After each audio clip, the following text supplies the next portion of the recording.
Good afternoon, everyone, and welcome to today's episode of The Boardroom, where, as always, we are speaking to leading minds in business and learning the input that they have into how we deal with our economy post-COVID. As always, we are live on Facebook, and if you have any comments or questions for today's interviewees, we would love to hear them, so please do add them below. If you don't manage to catch us live, no problem at all. This will be streamed back on who'swho.mt, which is Malta's leading business portal. Now, today we're going to be talking about a topic that's very close to my heart, a very important topic that has got many businesses through COVID and through other very challenging times, and that is business coaching. Business coaching globally is worth $15 billion, growing every single year. And essentially, we're looking at giving business people the support that they need to deal with difficult situations and to help us to understand exactly what business coaching is, why you might need it, and the sort of leadership that you could use right now as we go into the post-COVID economy. I'd like to welcome three fantastic experts, all business coaches, with us on the show today. We have Nathan Farrugia, who is the Managing Director at Vistage Malta. We have Jonathan Shaw, who's the Director Coach at Coaching Minds Limited. And we have Marion Gamel, who's the Executive Coach at Marion Gamel. Thank you, all of you, for being with me. It's great to see you on the show. I'm so excited to be picking your brains. This is such an important topic right now. I'm sure you'll agree. Nathan, I'm going to come to you first for a bit of insight, potentially controversially, as we've discussed between us before we started today's broadcast. What exactly is business coaching and why could somebody need it?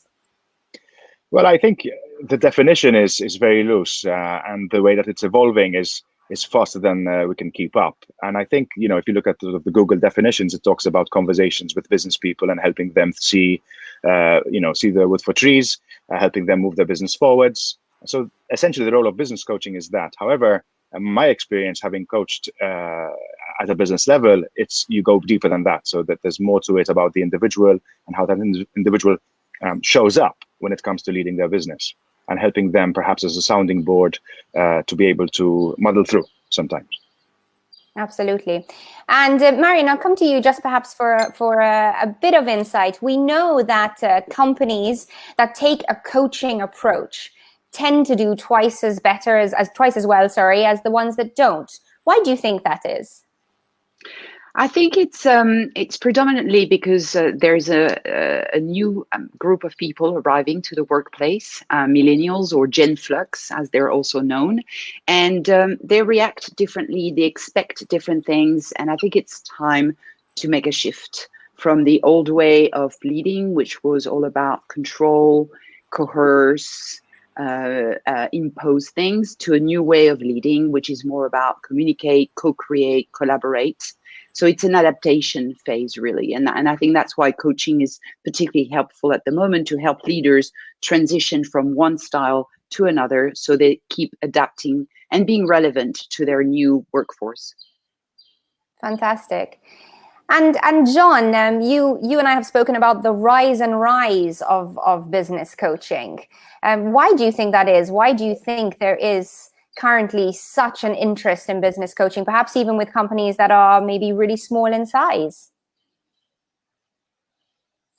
Okay, we appear to have briefly lost John, which is not a problem. As viewers of the show will know, we are used to technical difficulties and we're just going to keep going, and John will join us when he's available. Nathan, I'll come to you perhaps with that question. Why is coaching becoming more important, more enjoyed, more liked by those of us in the business community? Well, I think business life is becoming very complex. And at the top, the requirements of both technical and soft skills required by leaders is becoming so widespread that sometimes you just can't cope. It becomes very lonely at the top, and you need people who are external to the business to be able to give you some insight. Perhaps in history, these people would rely on mentors within the business, or perhaps someone on the board to be able to give them guidance. The need to have a fresh view is proving to be extremely useful to businesses who are going through change, and obviously the speed of change continues to increase. So having this external viewpoint is extremely useful and well sought after, because it allows people to stay creative, to work on their business from outside of their business sometimes, rather than being stuck in the business. And therefore, having that neutral sounding board with a coach has no interest in the business itself. It's the coach's job is to be purely objective. And this is, I think, something that a lot of CEOs especially value. Absolutely. And Nathan, I'll stay with you on that sort of comment about it being lonely at the top. I'm sure some people perhaps who aren't in business, or maybe who aren't sort of, at the top of business, might be surprised to think, why would it be lonely at the top? It must be a wonderful thing to be leading an organization. But perhaps can you give us some insight on why it would be lonely at the top? Well, having led businesses myself and using coaches to be able to make life easier proved that whilst it's lonely at the top, there is support out there if you look for it. And the reason it's lonely is because you're at the top of the pyramid often, and the weight of the responsibilities is all on you. The buck stops at you if you are doing your leadership well. Now, there are things that you can't share with your teams. There are things you can't share with your boards. There are issues that you need to face. And sometimes, therefore, you become stuck in between these layers within the organization. And even in middle management, sometimes you have issues where you can't share, perhaps upwards or downwards or with your peers. And so therefore, having someone who is objective and keeps confidence and allows you to open up and explore what the issues really are deep down is extremely useful. And, at Vistage, what we do is we actually make sure that the CEOs get together and work as a group. So we provide peer coaching, which is different to one-to-one coaching. And peer coaching for people who are already experts in their field is extremely useful, especially when you have different industries, because you get stuck in your own way of doing things, as you said earlier in the introduction. And so having different viewpoints of people from different industries, how do you do it in your industry? How do you do it in your business with full confidence allows you really to explore the potential of doing things differently. Certainly. And John, I'll come to you now just to explain a little bit about your background and how you got into coaching. Again, like Nathan, I know that you've led organizations. So what would you say is the value of coaching from your own perspective? So I think coaching, I discovered coaching through working on myself initially. So I was like my own client. I always had a fascination and interest with business psychology. And I discovered cognitive behavior, how it's not the situation that we're in that matters, but how we are thinking about it. And so much so that then I decided about 4 years ago to sign up with the Association of Coaching in London and followed quite a number of intensive courses over 8 months. And so that's my field. I'm a purist when it comes to coaching, in that it's, as Nathan said, it's a conversation. I believe in helping the client find his answers within by helping him challenge and reframe the thinking.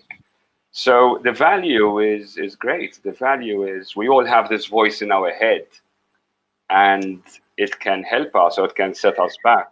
And I think the value through business coaching, but also on a personal level, is immense, because you break through the knowledge of understanding how to reframe the voice in your head, and life is never the same again. Absolutely. Marion, coming over to you, I mean, we have sort of business people watching us today. They've had a very difficult few months, most of them, with a number of challenges, perhaps around maybe not having the number of sales beforehand, as they did beforehand. Also the issue of remote working, which again sort of landed on many businesses' laps almost overnight.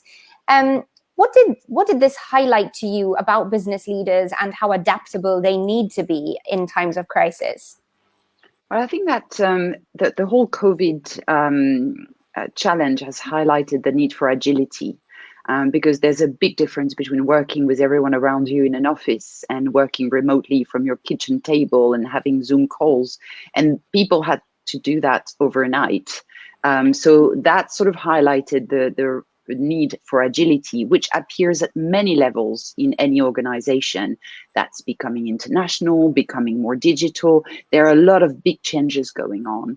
And I think that also working remotely, which is one of the key challenges for managers, for anyone who leads a team, has highlighted some areas of developments for managers. Again, areas of developments that were maybe not that obvious when everyone was in a meeting room, but then became really obvious when most of the conversations were happening on email, Slack, and Zoom. Communication that's not so clear, storytelling is not there, the genuine bond between people is not sufficient. All those things have been surfaced by a challenge, like it's very often the case. Certainly. Nathan, you said that making decisions in uncertainty is what leadership is all about. So what sort of leadership have you seen in these uncertain times? And what has it perhaps taught you that you didn't know maybe about effective business running before this all started? Well, plenty of stories from our Vistage members on how they've accelerated change. I think that's the common theme here, where we had one company saying, we've been thinking about digital transformation for 5 years and analyzing and checking, and then all of a sudden we had to do it in 2 weeks. And you know, hey ho, it was done well. So why did it take so long? The first place. So, you know, as John was saying as well, this idea of the self-limiting belief, you know, I think it's going to be a problem. I think we're not going to manage. I think we're going to fail. This is going to be difficult. The voice in your head. And sometimes you just pushed in the deep end and you have to swim and you manage. Now, you can wait around for situations like COVID to happen to push you off that edge, or you can challenge yourself and challenge your thinking. And so what I've seen in leadership positively is this ability to be resilient, to say, I don't have all the answers, be honest and transparent and being vulnerable to their teams and saying, I don't know how this is going to pan out. However, we must stick together. We need to communicate. We need to trust each other, and we need to have some sort of common, deep purpose. And so one of the things that I found really useful is that people started to touch base with their purpose once again. They were so busy with the day-to-day running of their businesses, and all of a sudden they're questioning why their business exists, why, you know, whether it's going to be alive, and what the purpose is all about. Certainly. Okay. And John, again, you've worked with sort of a number of different sizes of organizations. Again, larger organizations, smaller organizations. Obviously, we know that in Malta, the huge majority are micro and SMEs.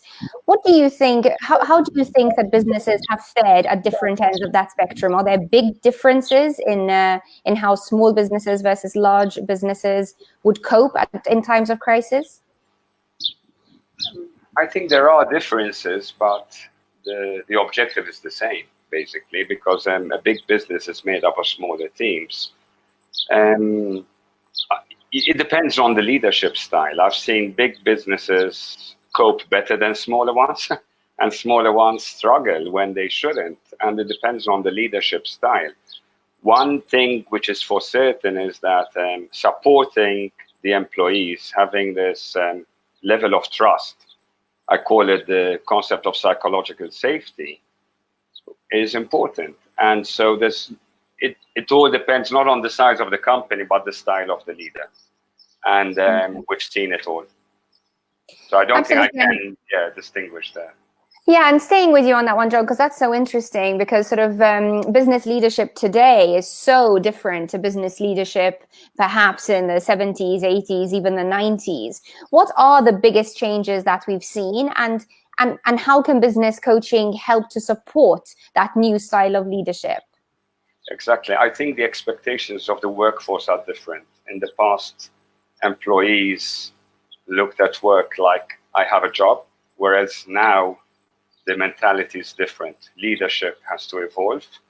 And now leadership is all about trust, not about telling people what to do. We see it even in our daily lives.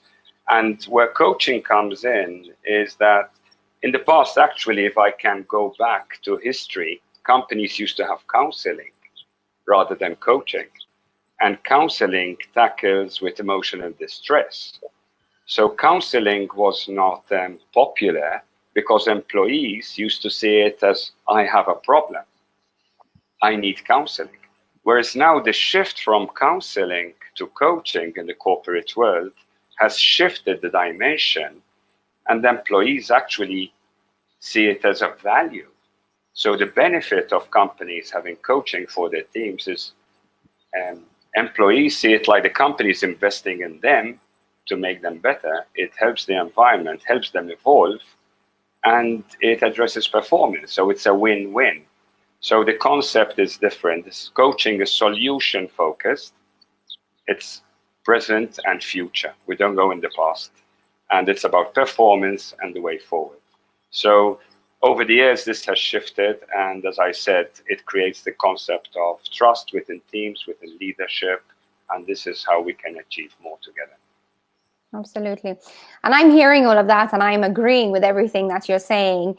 But I also, in the back of my head, think, how do leaders do it today? I think there's a lot of pressure on the leader today, not just to worry about the bottom line, perhaps, which was the biggest pressure that leaders might have had to sort of deal with in the past, making sure that you're responsible to the stakeholders and to the shareholders, rather. But today you have to think about well-being, you have to make sure everybody's happy, you have to think about purpose, etc. Marion, how are today's leaders supposed to deal with all of this that's on their plate? Well, I would say that I've noticed, and it would be interesting to see if Nathan and Jonathan have noticed the same trend.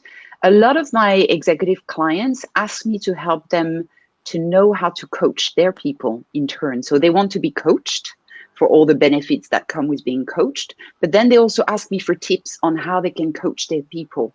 In 2008, Google organized a Project Oxygen, which was a project to understand what made the top managers, what ingredients went into the recipe to get a really high performing manager, and the ability to coach their team members was the top. Yeah, I agree. So it's not just about coaching, it's also about passing the baton and saying, okay, I'm coaching you, and this is the things that you can try as well as a leader. Okay. Yeah. And Marion, staying with you, for somebody who's sort of listening to this and they're thinking, oh, okay, that's interesting. I mean, it sounds good, but right now I'm struggling with sort of the financial part of my business, or perhaps other worries that I have. Where do I start with coaching? As in, how do I find a coach, or even how do I know if coaching can help me? Yeah, how do I know if coaching can help me? Well, I think I would say there are two buckets. There are sort of skills and trainings and IQ, and coaching does not really interfere there. Coaching is not training. I don't teach people how to do their job. And when I coach a CTO, for instance, tech is absolutely not my background. I'm definitely not going to talk to him about Ruby versus Python, because this is not my area. The other bucket is skills like behavior, human skills, motivation, storytelling, knowing your values, knowing your strengths. This is the area where coaching can help. So I would say if a company sees that they lack skills in their finance team, I don't think coaching is going to help very much. If a company sees that there needs to be a shift in mentality because everyone needs to be more productive or more digitally aware or more agile, coaching can help. And then when it comes to choosing a coach, I would say, unfortunately, coaching is not a regulated industry. So anyone who reads a couple of books or attends a weekend seminar can label themselves life coach, business coach, whatever they want. It's not illegal. So I would say, first and foremost, ask around. Ask your mates who are also working, who are probably also leaders, because leaders tend to have friends who are leaders, if any one of them was coach or ever heard of a good coach, because I would say referral is probably one of the safest option. And if not, there are associations of coaching where you can have a look at, so that you know that those coaches are certified, they've had some kind of training. And also, when you meet a potential coach, ask for their client list, ask if you can speak to one of their clients, previous clients. You definitely want to check that you're going to be spending time with someone of quality. Absolutely. Great advice there, Marion. Thank you so much. Nathan, coming to you, the coaching process can be very personal and it can be sort of very business focused. So of course you're sometimes training the leader to work on themselves, and then sometimes as well there's the aspect of working on the actual business. How do these two sort of complement one another? I think they're probably consequences rather than parallels, in the sense that you need to work on yourself, because then that's the way that you will work on your business. So when we work with our own coaches, their goal is to understand the individual and understand what the individual wants out of their particular role within it, because we do, if it is business coaching, it is within the context of business rather than perhaps other types of coaching, to really understand their function. Do they want to be where they are is the first question we really need to understand. Are they in the wrong place? and how do they shift, and also what are the self-awareness aspect of what is it that I need to do to become a better performer. And it could be about empowering my team, it could be about changing my leadership style, but it also could be about me finding time to think or doing exercise to be physically and mentally well. There's so many aspects to being a leader. A leader is like a corporate athlete nowadays. You know, there's so much pressure to deal with, and so many deadlines. It's like continuously being, you know, at races. It's always the next deadline, the next deadline. Absolutely. And sort of with that in mind, with the sort of deadline mentality and the bottom line mentality, John, I'll come to you now for sort of a bit of insight. We had a question come in before today's show, actually. Is it a necessity to be doing coaching today as a business leader, or is it a luxury?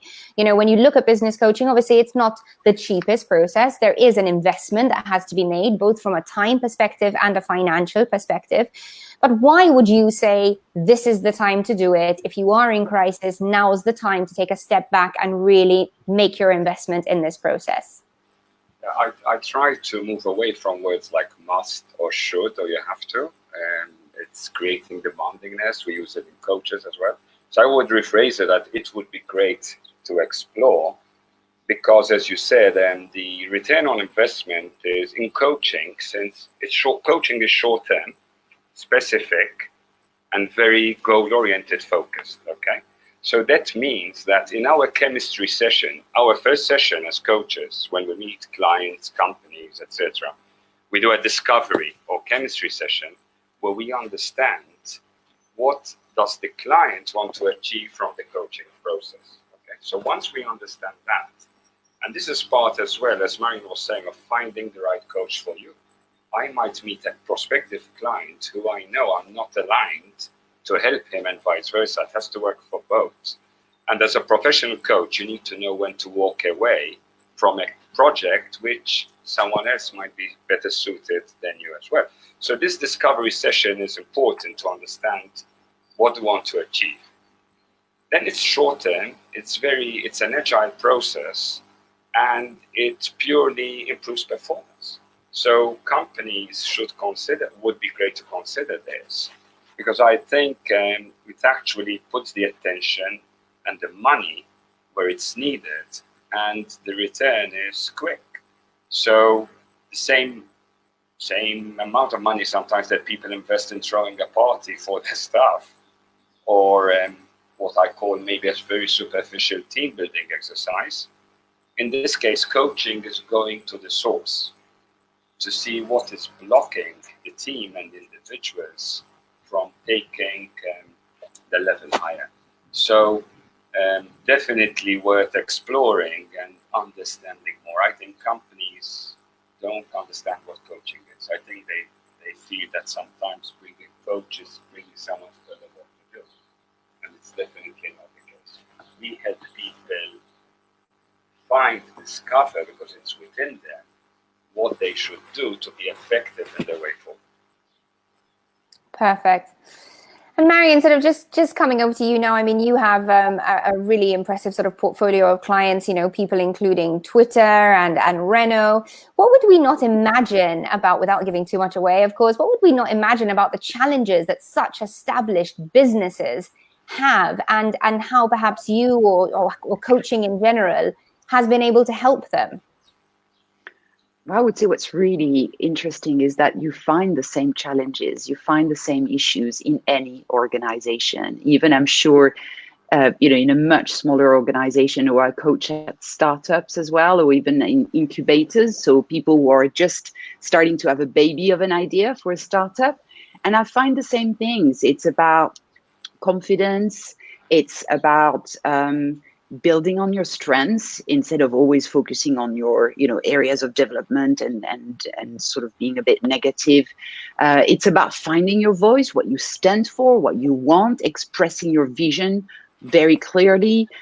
Storytelling is a very important part. It's about relating to people, understanding. And I think that generally coaching, to go back to what Jonathan was saying earlier on, you need coaching when you look at your situation now and you know that the way you were doing business yesterday is no longer going to cut it. There's some great stuff you need to keep, but there's also some stuff that needs to change. Because if you apply exactly the same way of behaving and leading and making decisions to today's situation, you're going to hit a wall. And that's usually when coaching is the most needed. It's not about changing you completely. It's about finding the sort of 2.0 version of you. And that anyone needs to do it, whether it's the CEO of a huge company or whether it's an entrepreneur who's doing a startup. There's a moment when, in the phases of evolution of an organization, when the old ways are just not going to cut it anymore. Okay, great. So Nathan, let me come to you and ask you a very simple question. Should every business be going into coaching? I think so.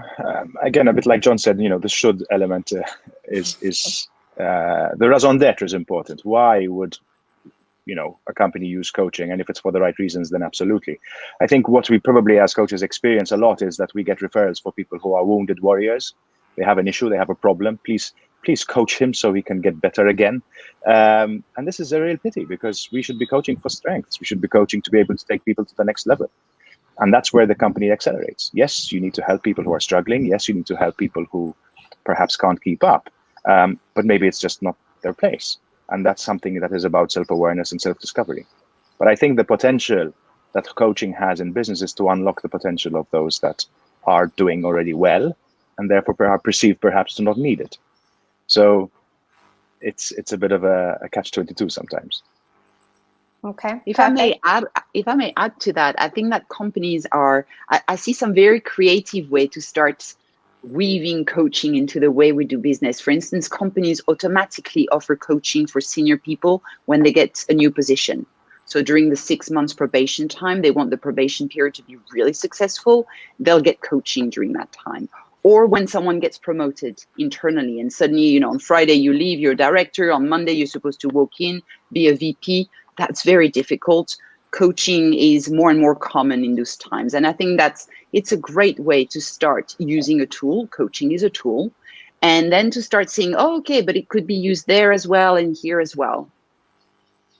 Yeah, that's yeah. Sorry. Just to add on what Marion and Nathan said sometimes, now you got me thinking here. It's also why should companies use? It's not the cost. It's what is the opportunity cost? What are we missing from having a team or individuals who are performing at peak? So if I have a team who's not performing well, how much is that team costing, the underperformance costing the company? What could we achieve more?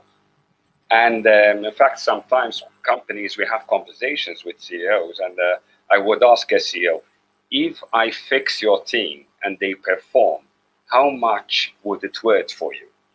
And the figures, the value they give us, they tell us of the higher performance, net return for the company, goes way, way higher than the cost of the coaching process. So let's not see coaching as a cost. Think of the opportunity cost that we are losing of that individual, a new hire, someone who, like Marion said, new position, being paid thousands of euros for a higher post. The cost of not performing well, hiring someone else, or underperforming is a huge cost for the company. So it's not the cost of coaching we have to see. We have to see the cost of underperformance, of not reaching potential. Sorry, okay, and not at all. One of the challenges, that I get when people ask about the value of coaching, and I'm talking to typically, the higher level people in the organization, I ask, what's the most important asset in your business? And they start thinking about maybe their IT system or the resources they've got to their IP. And I say, no, it's what's between your ears.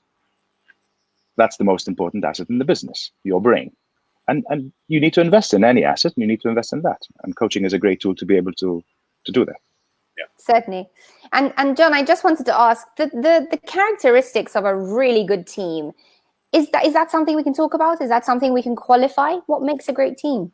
Yeah, one of my programs is I specialize in teams, and I'm fascinated with teams. And I approach this from a team level, but also individual, because in coaching we need to address both dynamics from both angles. But what I found, and I referred to it, Google had done another study called Project Aristotle on what makes a great team, and it's purely on trust. We need to do away with the fear. We need to create a learning zone in teams, that they're not afraid to make mistakes, they're not afraid to share mistakes. So leaders have to be coached, and team members have to be coached how not to be afraid to share and actually make mistakes and learn from mistakes. So trust, and that's the psychological safety of teams. But sometimes we need to coach people to make them comfortable. What's the worst case scenario? What can happen? How can you cope with it? Things like that. We don't tell them what to do, Joe. We ask questions. I love that. I like asking questions. And Marion, a question for you. What's a good thing if somebody's a member of a team, so they're maybe not the decision maker, but they are part of a team within a business, and they can see either because they've watched this and they've learned from what you're saying, or because they have an interest in how things work, they can see that the team is underperforming. If you're not the business decision maker, what can you do to improve the situation? And is it your responsibility? Do you mean what you can do to improve the situation, or to try and get a coach and argue so that team members get a coach? Either. Okay, because I think that in order to get coaching, I would link back to what Jonathan was saying, build a business case. Just say, me as an individual or my team, we represent 5 million euro. If we work just a little bit better, if we increase our efficiency by 10%, that's an extra 500K. Boom. So coaching is going to cost £5,000 or 5,000 euros to a company. You're going to get 50K. What do you think about an ROI of 10? How does that sound? I would go towards making a business case. And I would say it's really important that there's an audience that companies tend to forget a little bit. It's new managers.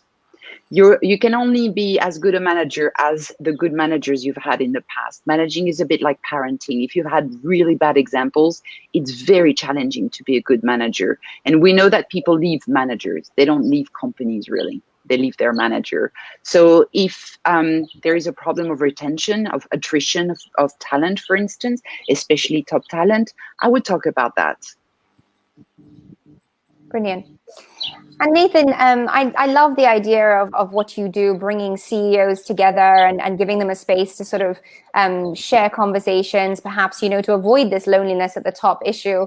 Maybe you could just give us a little bit of insight in the sort of conversations that usually come out of those meetings, again, without giving too many details, of course, but what sort of level are we talking about here?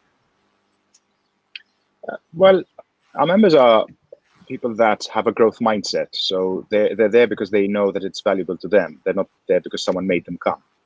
And so they are aware of the rules of engagement, which is to be vulnerable and trust the other people in the room, and to not be judgmental about the way other people are doing things. And that's how we learn, by reflection. And so what's great about the groups is that they are very caring, but they're also confrontational. They push each other.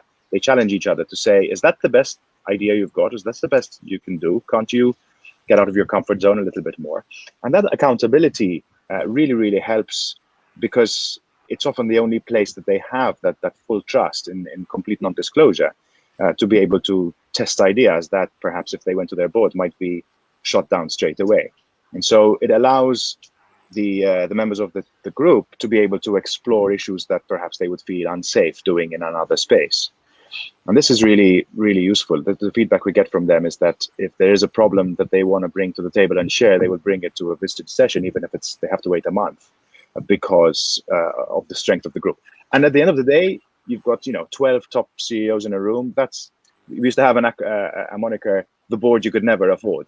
To be able to have those brains in a room sharing their ideas and using them as a sounding board is immense. And Nathan, staying with you again, on the outside, we'd imagine that these brilliant business leaders, like you say, top-level CEOs, they have all the answers. Would we be impressed that isn't necessarily always the case? They all have the same hang-ups. Yes, we're human beings. We all have the same insecurities. We have the same root problems most often. But what's great about it is that with the peers, with the groups, you can avoid making mistakes that other people have made before you by understanding their perspective of it and the pitfalls to avoid. So yes, we learn by failure, we learn by making mistakes, but it's also useful to avoid them if we can, because we've just heard how someone else had to go through that pain and come out the other end. So yeah, I suppose it's a balance between going through the experience, but also learning from other people's experiences. Excellent. Okay, well, as we start to sort of wrap up this conversation, and thank you all for sharing your advice so far, I'll come to you in turn to just give me the key tip, perhaps, that our viewers could take away, whether they're business leaders, whether they're people that are thinking of starting businesses.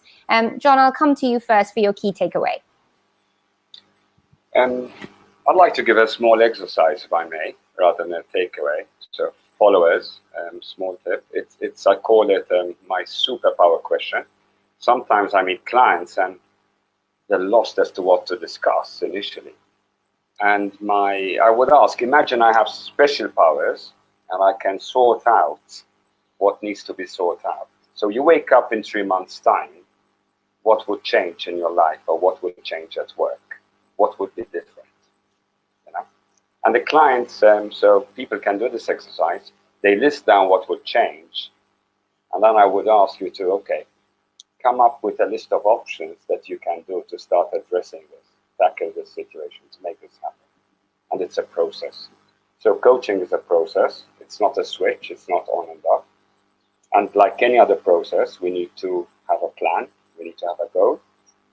And we need commitments to make it happen. So trust the process. Excellent. Thank you. Well, if any viewers would like to share their answers to that question, feel free to do so in the comments below. And Marion, what would be your key takeaway? My key takeaway would be what, why, and how. Those are very powerful questions that anyone can ask themselves about their work and their company, with or without a coach. What are we trying to solve? Why is it important? And how? How have we gone about it in the past? How could we go about it now? So what, why, and how? Thank you, Marion. And finally, Nathan? For me, it's time out of your business, working on your business. It means getting away from the desk, getting away from the day-to-day issues to be able to stop and think. And whether you do that with a group of peers or with a coach one-to-one, or even just reflecting on your own, I think this is something that business leaders need to carve time out for on a regular basis. Excellent. Well, to our viewers today, we've had some excellent insight there from 3 of Malta's top business coaches. So thank you so much for being with us, all 3 of you. We really, really appreciate your insight. And I'm sure if our viewers have any questions, they'll be able to add them. And I'm sure you won't mind getting back to them as well. So thank you very much for being here. Thank you. It was lovely. And thank you so much to our viewers at home or in the office, as always. Thank you for being with us, and we look forward to welcoming you on the next episode of The Boardroom.